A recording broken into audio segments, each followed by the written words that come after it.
Bom, estamos no ar. Boa tarde. Começamos agora mais uma entrevista com os candidatos nas eleições de 2018.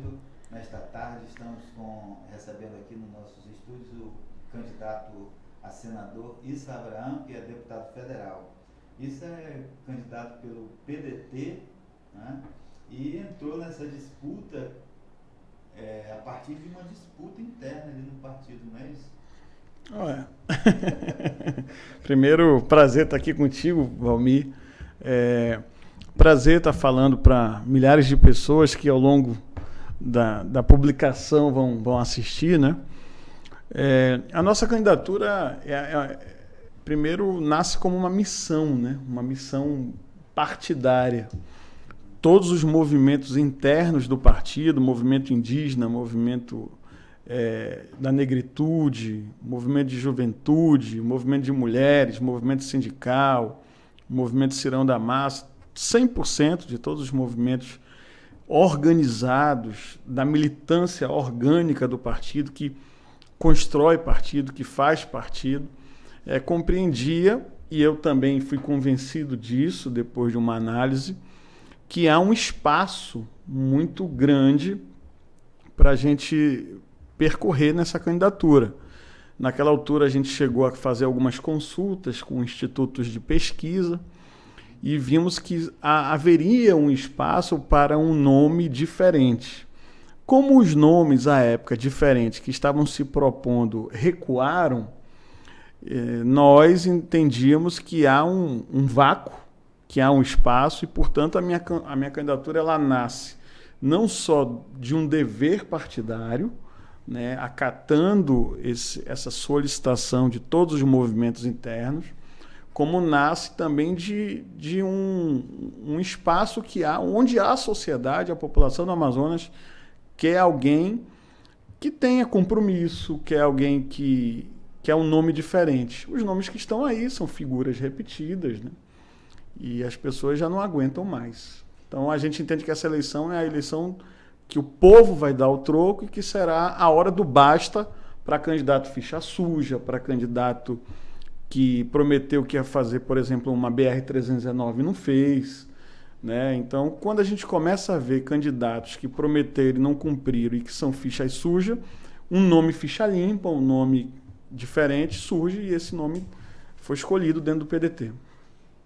Esse nome dentro do PDT não teve o apoio da sua principal liderança, que é o governador Amazônio Mendes, né? Ele tem apoiado aí a candidatura do Alfredo Nascimento. Essa relação com o governador já é antiga, de uma relação espinhosa com o governador? Na realidade, o governador ele faz o que vem da cabeça dele, né? E nós cumprimos o que está no estatuto do partido. O estatuto do partido defende uma melhoria na qualidade do ensino público, na saúde, uma valorização dos profissionais da segurança. E eu sou presidente estadual do PDT, eu tenho que zelar pela instituição. E o governador sempre desprezou o estatuto do partido. Prova disso é que nós conseguimos, com base no próprio estatuto do partido, a emplacar essa candidatura ao Senado.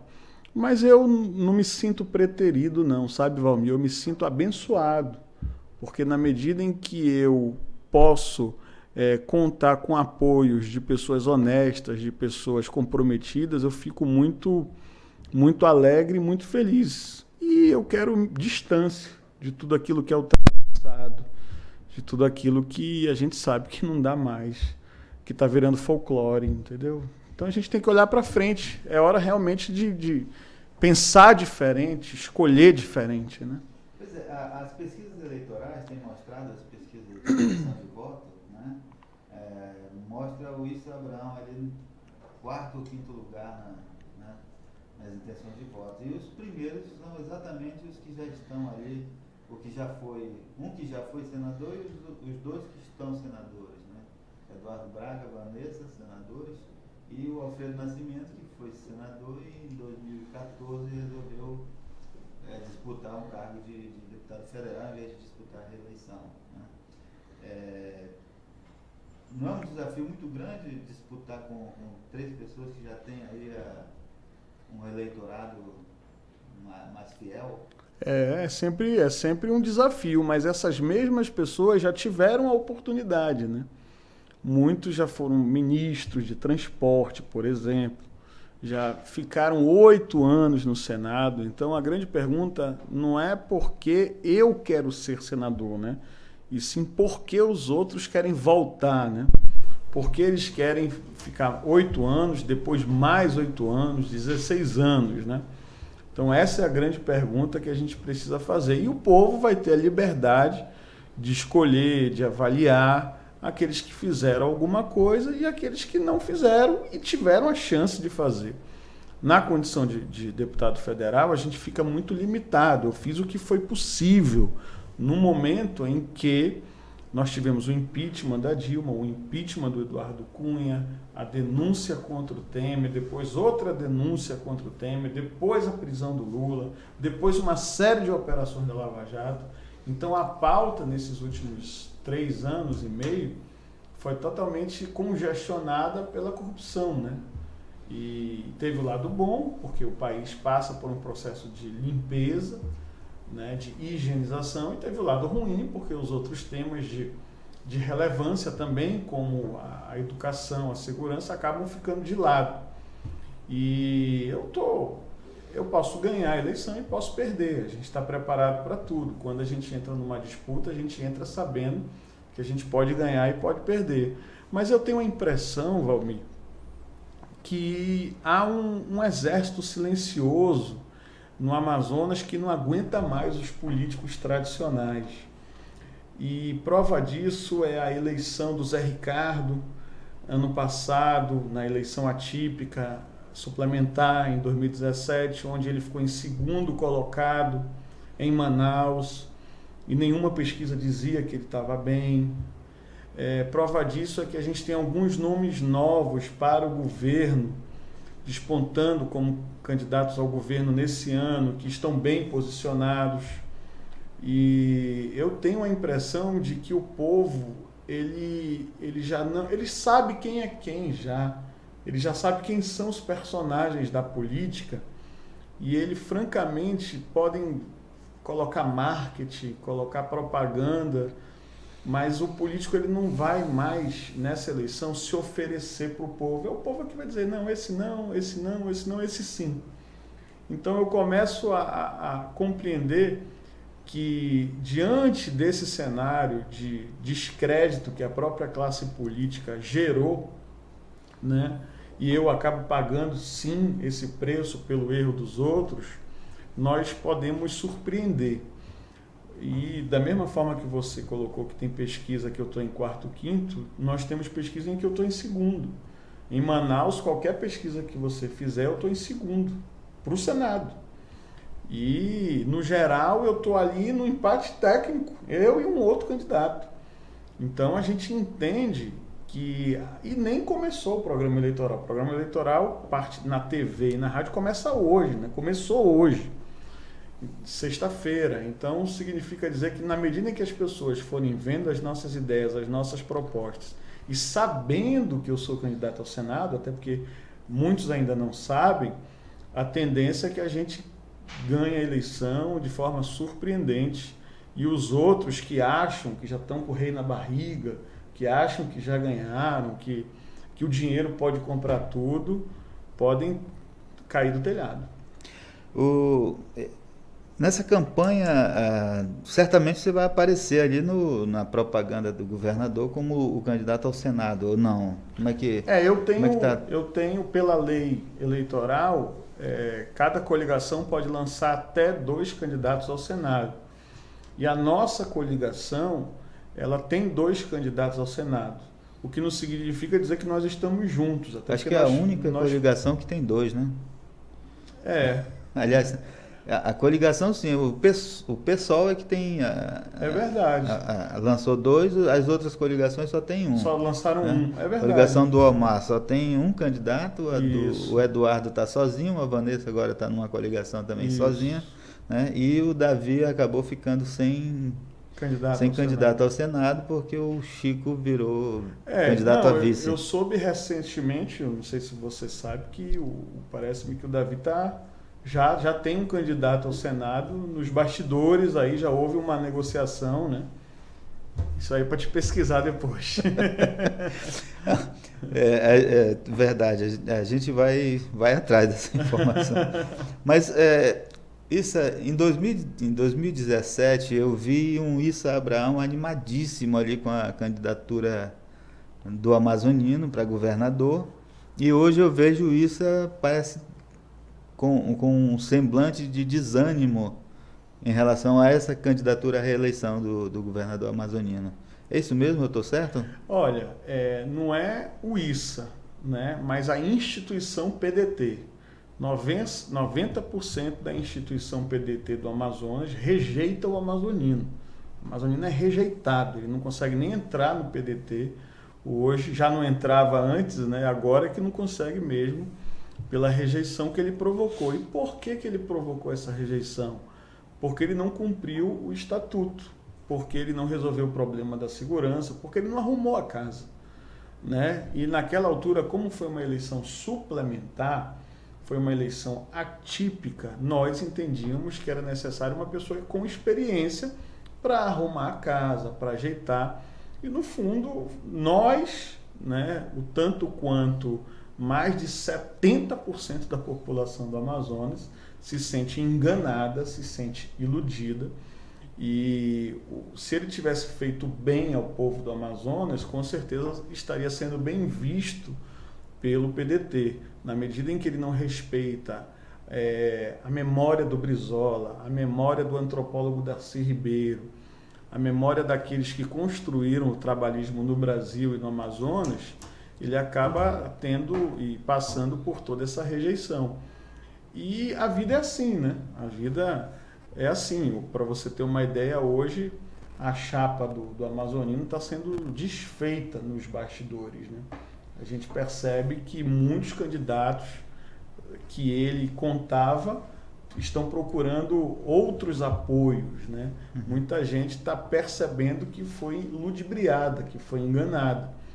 E isso o PDT também passou, né? Quando a gente aposta em alguém, quando a gente acredita em alguém, a gente acredita que as coisas vão melhorar. E naquele momento foi natural que a gente pensasse daquela forma. Mas depois de um tempo, o Amazonas não teve a sua casa arrumada.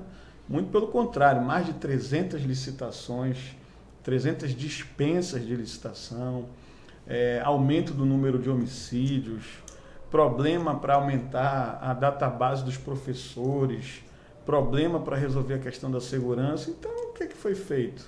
Só pensam neles, né?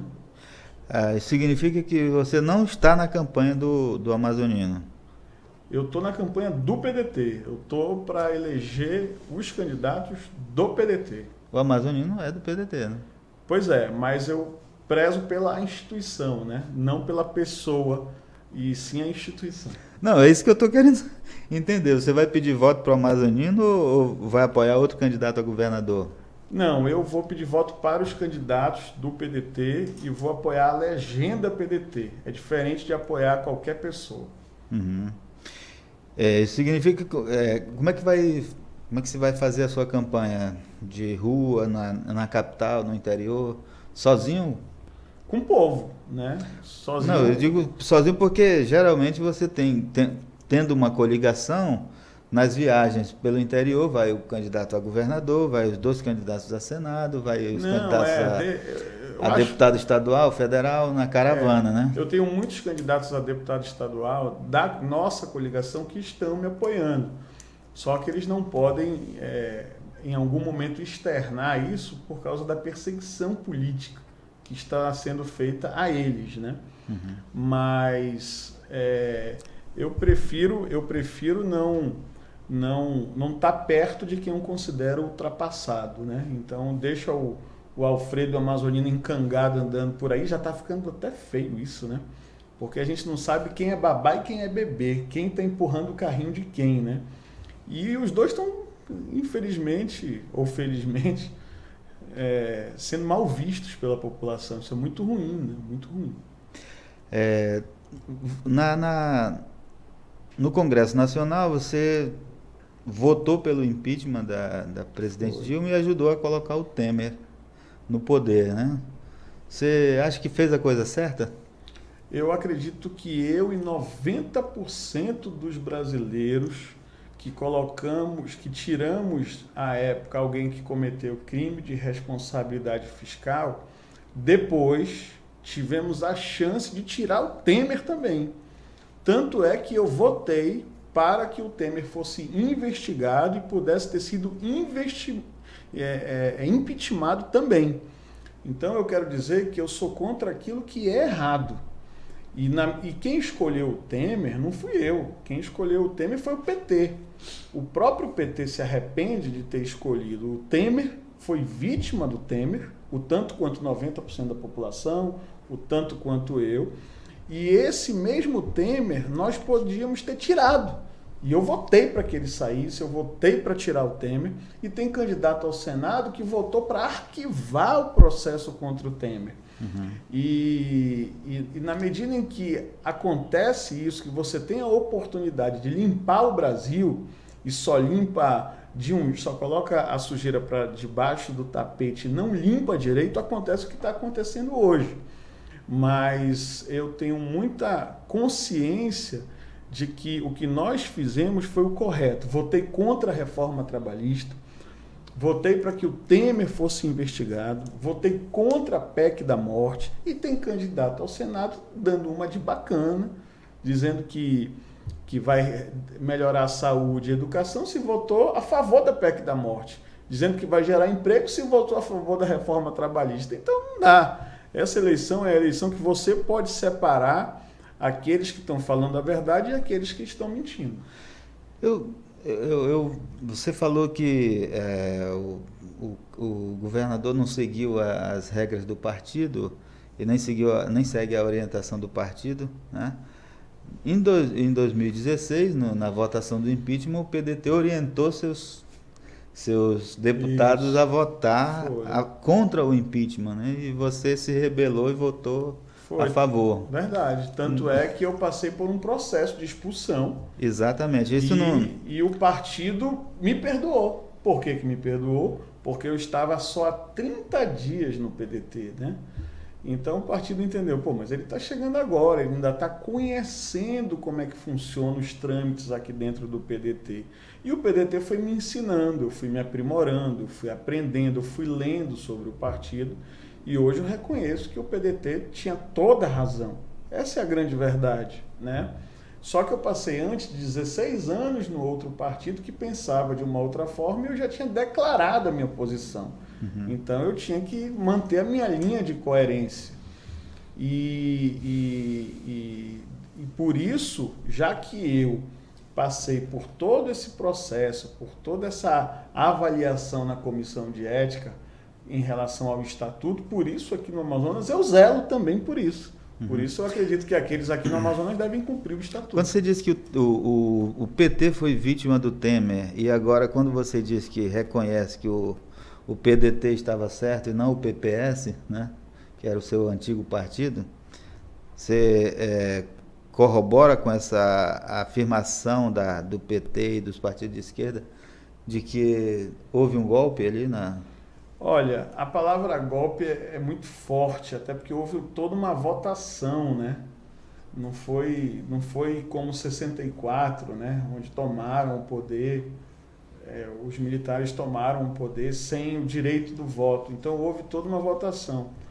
Então eu acredito que houve um exagero, talvez, na punição em que ocasionou todo esse mal-estar no país. Houve realmente um exagero, mas o problema é que eu só tinha duas opções, ou sim ou não, né? Mas que foi um exagero, hoje eu compreendo que foi sim.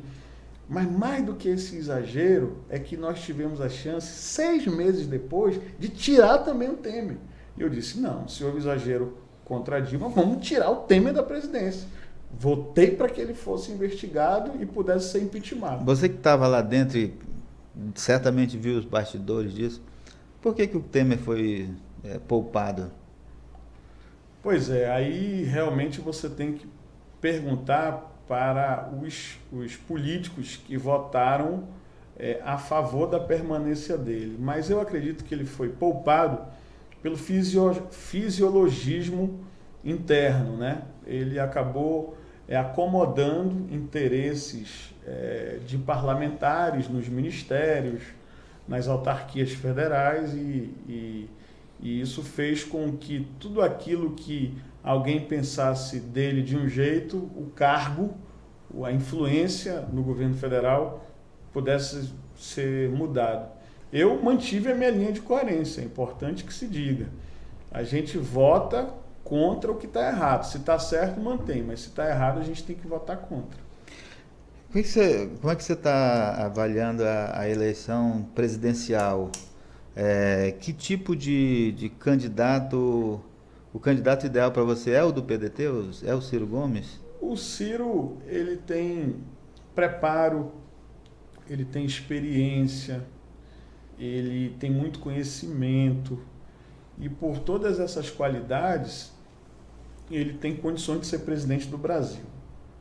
Tem outros candidatos que podem até ter algum preparo, mas não tem um pulso firme que o Ciro tem. Tem outros que têm algumas ideias até interessantes, mas não tem a experiência que o Ciro tem. Então ele acabou reunindo, já foi prefeito de Fortaleza, já foi governador do Ceará, foi muito bem avaliado, saiu com mais de 80% de aprovação popular, foi avaliado o melhor prefeito de Fortaleza, segundo o Datafolha, o melhor governador do Ceará, segundo o Datafolha, já foi ministro da Fazenda, já foi deputado federal. Então, ele tem toda uma bagagem e ele é a favor da Zona Franca, é a favor do fortalecimento da Zona Franca, é a favor de que a BR-319 saia do papel e volte a existir como já existiu há 70 anos. E se ele tem compromisso com a Zona Franca, se ele pretende construir a nossa única estrada para ligar o Amazonas ao resto do país, o Amazonas continua isolado do país, está errado isso, não pode continuar. E o Ciro tem esse compromisso com o Amazonas. E por todas essas qualidades, eu vejo ele como uma pessoa muito preparada. Falando sobre Zona Franca, eu participei na quarta-feira de um congresso de gestão da Amazônia que está sendo realizado, termina hoje aqui em Manaus. Tem participação de pessoas de outros países, inclusive, uma iniciativa da USP com a UEA. Certo. E na palestra de abertura, o empresário Jaime Benchimol fez uma fala em que falava sobre essa questão da Zona Franca, que ele chamou de obsolescência, né, dos produtos da Zona Franca de Manaus. Uhum. E que a saída, na opinião dele, é a gente partir para outros produtos que ele chamou que ele disse que são a vocação do Amazonas ou da Amazônia, né, que são os produtos naturais e minerais, a exploração desses produtos, né, e que há uma série de regras e normas que impedem essa exploração. Uma prova disso é a BR-319, que não sai do papel já faz 3 governos, ou 4, né? 4, contando com o Temer. Né? Então, como é que você vê, primeiro, essa questão da obsolescência? Ele até citou um exemplo. Todos os 50%, ele usou esse dado, 50% dos produtos produzidos na Zona Franca de Manaus estão sendo incorporados ao celular, né? A máquina calculadora, a televisão, o videogame, então tudo. E a gente vai produzir o quê? Daqui mais até 2073, como está prevista a Zona Franca de Manaus. Isso não é uma preocupação que os políticos têm que começar a discutir? E a eleição é um momento oportuno, né, para as pessoas começarem a discutir tudo isso, a rever tudo isso. Porque eu pergunto isso, candidato, porque A gente já ouviu vários candidatos aqui que prometem defender a Zona Franca, mas defender como, né? Pois é. A geração de emprego é que está ameaçada. A gente vai gerar mais emprego se os produtos que produzimos aqui estão cada vez menos importantes para a sociedade, estão saindo de linha, na verdade, né? Saindo de circulação. A questão da tecnologia é uma questão do setor privado, né? Uhum. Então, o próprio austríaco Schumpeter falava, né, da teoria da destruição criadora, né? O empreendedor ele cria, e na medida em que ele cria um produto novo, ele destrói aquilo que é antigo. E o tempo todo ele vive assim. Então, a inovação é um processo dinâmico que é muitas vezes elaborado e conquistado por estudo, por ciência e por ambição do próprio empreendedor. Isso é algo que é do setor privado. Agora, vamos falar de como eu, na condição de senador, posso ajudar tudo isso a melhorar. Falando de Zona Franca, a gente precisa falar claro aqui, aberto, falar para o povo. Longe de mim querer falar mal de alguém. Eu não gosto de falar mal de ninguém, mas eu preciso alertar a população. Nós já tivemos um senador.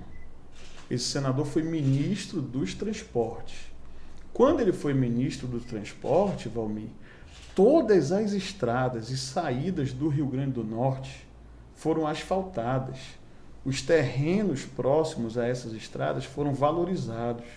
O capital especulativo, os hotéis que muita gente que tem dinheiro tem no Rio Grande do Norte, alavancou o turismo daquele estado. E por que a BR-319 não saiu do papel? E por que lá no Rio Grande do Norte as coisas andaram? Eu tenho amigos que moram em Natal, que moram no Rio Grande do Norte.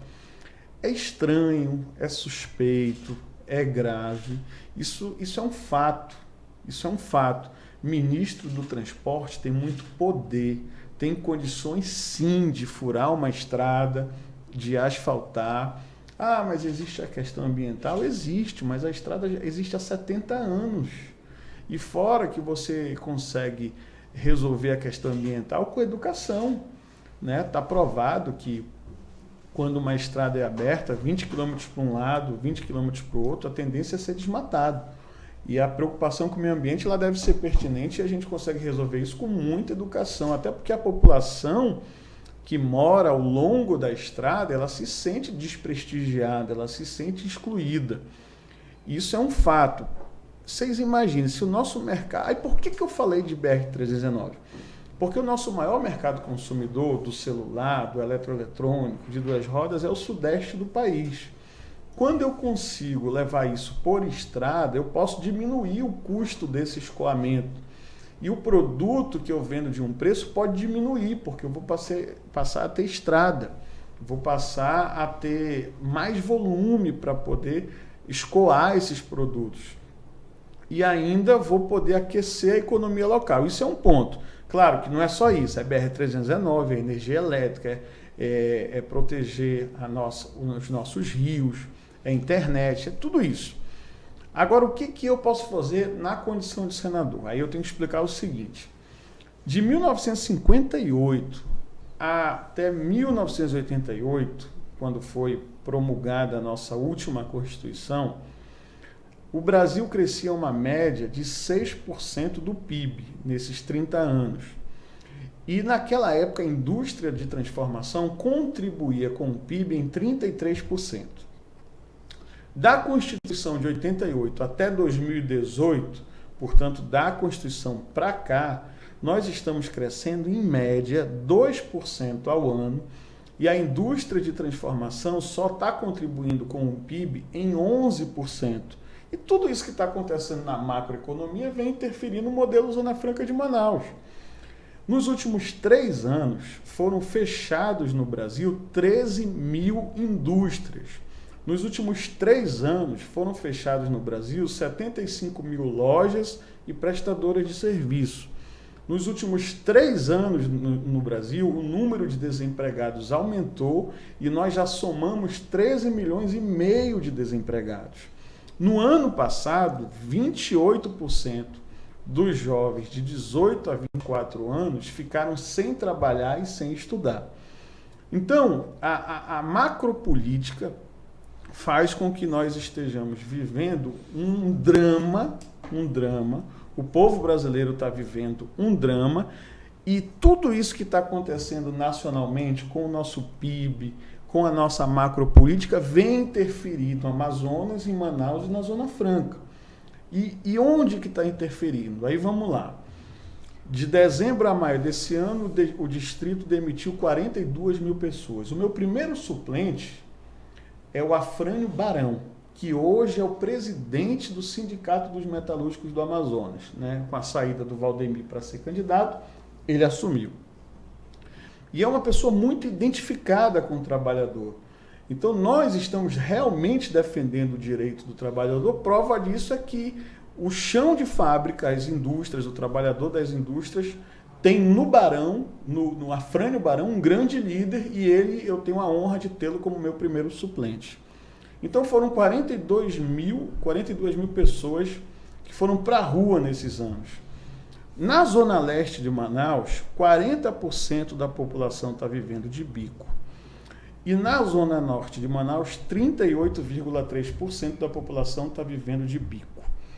Na Zona Leste de Manaus, quase 20% da população, 25% da população está desempregada, e na Zona Norte também. Então, a gente tem aí, nas duas principais zonas geográficas da cidade, leste e norte, as mais populosas, quase 70% das pessoas vivendo hoje preocupado com o almoço de amanhã. É o pai que sai da missa ao domingo e, às vezes, evita ir no parquinho com o filho para ele não pedir a pipoca, porque ele não tem dinheiro para pagar a pipoca. É o pai que antes levava todo domingo o seu filho para comer uma pizza e não consegue mais levar o filho porque ele não tem dinheiro para comprar a pizza. Então, é um drama o que a gente está vivendo, é muito grave a situação do desemprego. E o que o Issa, se for senador, pode fazer para ajudar a resolver esse problema? Vamos lá. Ano passado, a gente sabe que o nosso Brasil é um país autossuficiente em petróleo. Todo o petróleo que a gente extrai daqui poderia servir para o nosso consumo. Mas a gente gastou ano passado 13 bilhões de dólares comprando diesel e gasolina do estrangeiro. Ora, se eu, na condição de senador, uso a minha influência junto ao Ministério da Fazenda, Ministério do Planejamento, Presidente da República, e consigo liberar via BNDES para que o setor privado tenha dinheiro para investir no beneficiamento e no refino do petróleo no Brasil, eu gero de cara no Brasil 400 mil empregos. Eu gerando 400 mil empregos, eu distribuo a renda para mais 400 mil pessoas. São mais pessoas que vão comprar TV, que vão comprar celular, que vão comprar moto. Eu aqueço a minha economia da Zona Franca de Manaus. Outra proposta nossa. Nós somos um país agrícola e nós gastamos ano passado, em 2017, 11 bilhões de dólares comprando fertilizantes, adubo e maquinário agrícola. Se nós somos um país agrícola, é necessário a gente produzir máquina aqui, montar as máquinas agrícolas aqui, fazer adubo aqui, fertilizante aqui. Com isso a gente vai gerar emprego. Então, há um campo, há um espaço hoje para que o país volte a ser reindustrializado. Porque quando a Zona Franca foi criada, foi em 1967. E eu te dei um dado de 1958 a 88. Exatamente no período áureo da indústria de transformação, exatamente no período que a Zona Franca foi criada. Se ela está passando problema hoje, é porque a macropolítica, a macroeconomia estão em decadência por conta dessas políticas fiscal e econômica e tributária que a gente está vendo aí. E um senador pode, com a grandeza, com a influência, resolver esse problema. Você falou em fertilizantes. Nós temos aqui a silvinita, que já deveria estar sendo explorada, mas por uma questão ambiental, né? E os ambientalistas são contra, o Ministério Público é contra, já brecou, né, a exploração desse minério. Você é contra ou a favor da exploração mineral? Eu sou a favor de qualquer exploração sustentável, né? O problema aqui no Brasil, né, Valmir, começa com sustentável e descamba, desencadeia problema com exploração, com não cumprimento das leis, das regras. É o famoso jeitinho brasileiro. E aí é melhor então deixar tudo como está? Na realidade, o que precisa é mudar a cabeça dos políticos, dos gestores. E para mudar a cabeça dos políticos e dos gestores, tem que colocar gente que queira trabalhar, que crie sistemas de comando, controle, planejamento e de fiscalização com tecnologia de ponta para não deixar sair do trilho. Se não sair do trilho, se desenvolver de forma sustentável, com fiscalização, é possível. O problema é que, sem controle, sem regulamentação, a tendência do empresário que está explorando é realmente não cumprir as regras, só pensar no lucro. Deputado, a regulamentação é que é o problema no Brasil, eu vejo. Não é a falta de regulamentação, é o excesso de leis, né? Esse dado aqui foi um empresário que é dono da Agropalma, que é uma empresa no Pará, que explora palmeira, né? Ele produz óleo de palmeira, é uma empresa respeitadíssima mundialmente, já ganhou vários prêmios, e que investe respeitando o meio ambiente e tal. Ele estava dizendo, ele trouxe esse dado aqui para o Congresso de Gestão da Amazônia também, que no mesmo dia do Benchimol ele fez uma fala e disse o seguinte: para regularizar a empresa dele, ele precisa passar por 1.219 leis, né? 146 leis são estaduais, do estado do Pará, e as outras 1.000 e poucas são federais. Então, ele estava dizendo, isso aqui é um prato cheio para os corruptos. O corrupto agora adora esse monte de leis, né? Então, não é essa a tarefa do político? Tentar arrumar essa bagunça que porque aí também você fica nas mãos do judiciário, que decide do jeito que ele entende, porque é tanta lei, né? E o Brasil é isso, tem 513 deputados e 81 senadores, todos eles querem fazer uma lei. Né? Todo mundo apresenta projeto de lei e tal, e acaba não levando a sério as leis que são importantes. Não, que são importantes votar, como, por exemplo, as reformas que nunca se faz, né? Então, não está na hora dos políticos tomarem vergonha na cara e dizer, olha, a gente tem que arrumar isso, né? E começa pelas leis. Está na hora, e é por isso que eu quero ser senador, e é por isso que eu não faço da política um meio de vida. Porque se fosse para eu ter a certeza do mandato, eu viria candidato à reeleição, que seria menos difícil. Eu viria candidato a deputado estadual, que seria menos difícil ainda. E como eu não quero depender da política para eu viver, sabe, Valmir, que isso faz mal, a gente fica escravo desses processos, a gente acaba misturando o público com o privado. Eu não quero isso para a minha vida, realmente eu não quero. Se o povo quiser me dar essa chance, essa oportunidade, eu serei muito grato e vou trabalhar muito. Se o povo não quiser me dar nesse momento essa oportunidade, eu vou cuidar dos meus negócios, de outras coisas. Eu estou muito consciente do que eu quero para mim, para o meu futuro. Acredito que nos 10 anos de vida pública que eu estou, eu dei alguma contribuição para esse processo de renovação da política, do processo político, da prática política, mas nem tudo que a gente quer, às vezes Deus quer ou o povo quer. Eu tenho que compreender isso e cuidar dos caminhos que vão se abrir para mim. Em relação a essa questão, da forma com que você colocou, um senador ele tem muita influência, e muita influência principalmente junto a ministro. Te dar um exemplo. O senador está do mesmo tamanho do ministro. O ministro recebe o senador a qualquer hora, né? E diferente de deputado federal. O deputado federal tem um tamanho, é influente, mas não tanto quanto o senador. E o senador ele tem entrada no gabinete da presidência com os ministros a hora que ele quer, é no mesmo nível de influência. E eu quero ser um senador muito semelhante como foi o Arthur Virgílio. O Arthur Virgílio, que hoje é prefeito de Manaus, quando era senador, era um senador extremamente combativo. E eu quero ser um pouco do que ele foi. Eu quero ser um pouco do que Jefferson Pérez foi, um pouco do que Bernardo Cabral foi, do que Fábio Lucena foi, a ousadia de Fábio Lucena. E a partir daí eu posso, com a minha influência, chamar os investidores, os empresários dessa área e dizer como é que vocês querem fazer. Vamos criar uma única lei, e aí eu tenho que chamar o ministro, pegar o ministro pelo braço e dizer, vamos reunir. Como é que vocês querem fazer? Vamos discutir aqui uma única lei para resolver esse problema, sem disse-me-disse. Aí eu passo a ter gabarito, eu passo a ter as condições para resolver muitos desses problemas que vão me aparecer. Até porque eu vou ser um senador do trabalhador, um senador do setor produtivo, do setor agrícola, do setor industriário, dos prefeitos do Amazonas, né?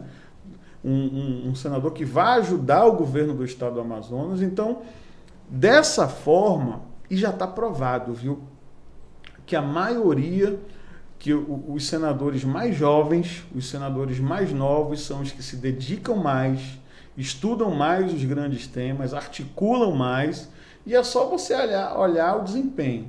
A maioria dos senadores jovens, de 40 anos, mais ou menos nessa idade, são os que se empenham mais e têm uma produtividade parlamentar muito maior.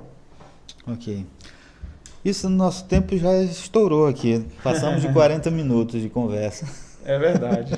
Então, como as nossas entrevistas estão de 30 minutos, mas os senadores que vieram aqui, os candidatos a senador, ultrapassaram. Aí tu me dá essa chance também, né? Em torno de 40 e pouquinho, né? Então, eu deixei estender um pouco, a conversa estava boa, mas a gente precisa encerrar. Tá bom, Valmir. Obrigado a você. Obrigado ao Amazonas Atual, a toda a equipe do portal, do blog Amazonas Atual. Obrigado de coração. Eu quero pedir o voto, né? Pedir o voto primeiro seu, da sua equipe a posteriori, e de todos que nos assistem. O meu número é 123. 123 é o meu número, e eu queria muito que você me desse essa oportunidade. Se Deus e o povo assim desejarem que eu seja senador, eu vou trabalhar muito, e já agradeço a gentileza da sua paciência e gostaria muito do seu voto. 123. Ok, a gente agradece então a presença do Issa Abraão aqui, e agradece a sua audiência. Encerramos aqui a nossa live. Muito obrigado.